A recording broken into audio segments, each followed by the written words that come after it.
stage. And honestly, I thought this was going to be a Martin Paes disaster class, because he ended up getting a completely unnecessary penalty with Firas closing in on him. He gets the ball, he swipes at it, but the ball's not there. It's Firas instead. The penalty gets called, but he redeems. He redeems the moment, and it didn't end there with that penalty stop. In stoppage time, Saud makes a crazy run down that left flank from 60, 70 yards back out, finds a beautiful ball to Firas once again. It's one-on-one. Martin Paes steps up big. Media Amerika Serikat sebut kiper timnas Indonesia Martin Paes penjahat yang berubah menjadi penyelamat. Breaking news guys, ada info terbaru nih.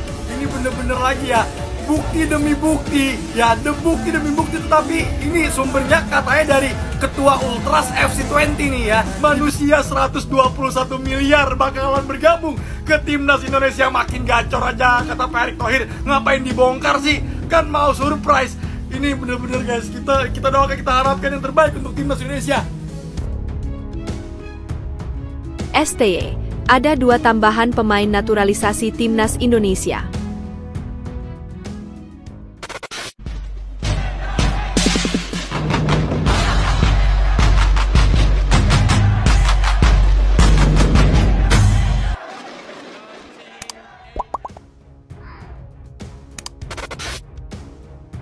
Media Amerika Serikat sebut kiper timnas Indonesia Martin Paes penjahat yang berubah menjadi penyelamat. Martin Paes mengukir debut mengesankan untuk timnas Indonesia. Kiper berusia 26 tahun itu bermain sebagai starter saat timnya bersua Arab Saudi dalam laga perdana Grup C putaran ketiga kualifikasi Piala Dunia 2026 zona Asia. Pada laga yang berkesudahan 1-1 di King Abdullah Sport City Stadium, Jeddah, Jumat, 6 September 2024, dini hari WIB itu, Martin Paes menjadi protagonis sekaligus antagonis dalam duel tersebut. Kiper FC Dallas itu nyaris membuat timnas Indonesia pulang dengan tangan hampa setelah melakukan pelanggaran terhadap Feras Alburaikan di kotak terlarang. Tuan rumah pun mendapat tendangan penalti. Namun, ex-pemain FC Utrecht itu langsung menebus kesalahannya dengan menggagalkan eksekusi Kapten Arab Saudi Salem Al-Dawsari pada menit ke-79. Berkat aksi Martin Paes tersebut, timnas Indonesia berhasil mencuri 1 poin berharga dari Jeddah. Media Amerika Serikat, ESPN, menyebut Martin Paes berubah dari penjahat menjadi pahlawan dalam malam bersejarah bagi timnas Indonesia. Media tersebut juga memuji penampilan ciamik kiper kelahiran 14 Mei 1998 itu sepanjang laga. Dalam debutnya untuk Indonesia, Paes tampaknya ditakdirkan untuk memainkan peran sebagai penjahat, pelaku di balik kekalahan yang tak terelakkan melawan lawan yang jauh lebih terkemuka di malam yang dimulai dengan menjanjikan untuk Indonesia, tulis ESPN seperti dikutip pada Jumat, 6 September 2024. Setelah berubah dari penjahat menjadi pahlawan, Paes kemudian mengangkat dirinya ke status penyelamat dengan penyelamatan brilian lainnya pada masa tambahan waktu untuk menggagalkan peluang 1-1 Alburaikan. Indonesia, pada akhirnya berhasil menahan tuan rumah, sambung artikel tersebut. Pada pertandingan ini, skuad Garuda sempat unggul lebih dulu via Ragnar Oratmangoen pada menit ke-19. Namun, Arab Saudi menyamakan kedudukan melalui Musab Al-Aljuair menjelang turun minum atau menit ke-45 U3. Lebih jauh, ESPN menilai timnas Indonesia menunjukkan perlawanan atas dominasi tuan rumah sepanjang laga. Menurut mereka, tim Garuda layak mendapatkan hasil tersebut. Indonesia dapat dikatakan memiliki nilai yang baik atas hasil yang dicapai. Meskipun Arab Saudi lebih unggul dalam penguasaan bola, tim tamu terorganisir dengan baik sepanjang 90 menit dan juga menawarkan ancaman mereka sendiri, ulasnya. Bahkan jauh di masa tambahan waktu, mereka masih berusaha untuk menyerang untuk mencari pemenang, yang jika dipikir-pikir, mungkin agak terburu-buru dan naif mengingat seberapa besar hasil imbang yang sudah mereka peroleh, lanjut ESPN. Hasil ini membuat timnas Indonesia untuk sementara menempati peringkat keempat klasemen Grup C dengan torehan 1 angka. Indonesia punya angka yang sama dengan Arab Saudi di posisi ketiga. Sementara itu, Jepang dan Bahrain yang ada di urutan pertama serta kedua sama-sama mengoleksi nilai 3. Adapun posisi kelima dan keenam dihuni Australia serta Cina dengan 0 poin.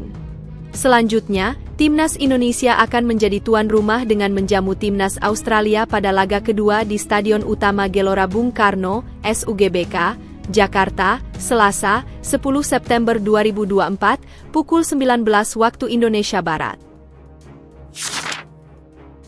STY, ada 2 tambahan pemain naturalisasi Timnas Indonesia.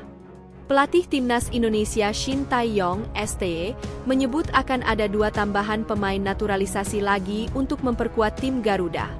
Kemungkinan menurut saya, ini kemungkinan akan ada 2 pemain naturalisasi lagi sebagai tambahan, ucap Shin Tae-yong saat wawancara dengan anggota Exco PSSI Arya Sinulinga yang diunggah di PSSI TV, Kamis 5 September.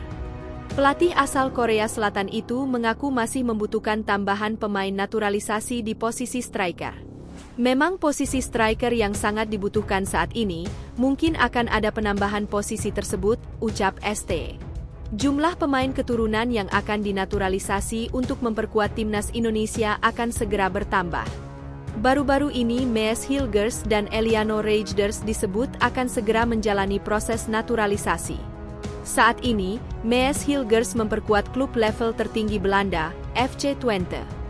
Pemain berusia 23 tahun itu bermain di posisi bek tengah. Sementara itu, Eliano Reijnders adalah seorang bek kiri. Saat itu, sosok yang juga berusia 23 tahun itu bermain untuk PEC Zwolle di liga level tertinggi Belanda. Eliano Reijnders bukan sosok yang asing.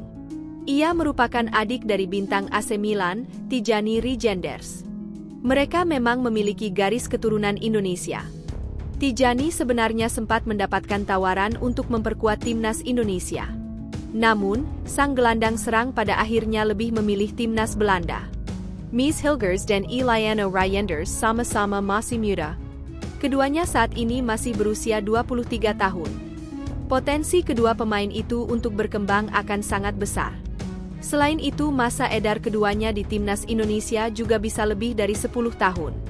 Namun, kehadiran Mees Hilgers dan Eliano Reijnders akan semakin membuat lini belakang Timnas Indonesia penuh sesak. Sebab, banyak juga pemain keturunan di skuad Garuda yang berposisi sebagai pemain belakang.